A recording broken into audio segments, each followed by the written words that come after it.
Welcome to అమ్మా healthy tips. ఎక్కిళ్ళు మామూలుగా రావడం సహజం, కానీ ఒక్కొక్కసారి ఆగకుండా వస్తూనే ఉంటాయి. అలా వస్తే ప్రమాదం అండి. మరి అలా వచ్చినప్పుడు మనం ఏం చేయాలో చూసేద్దామా?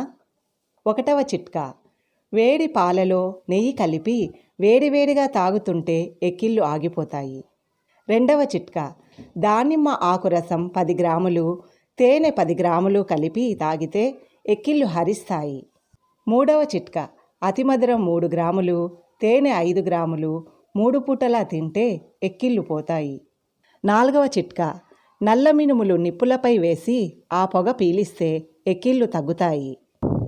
5వ చిట్కా, కుంకుడుకాయను నీటిలో అరగదీసి ఆ గంధాన్ని కంఠంపై పట్టు వేస్తే ఎక్కిళ్ళు తగ్గుతాయి. 6వ చిట్కా, సొంటిపొడికి తేనె కలిపి తింటే ఎక్కిళ్ళు ఆగుతాయి.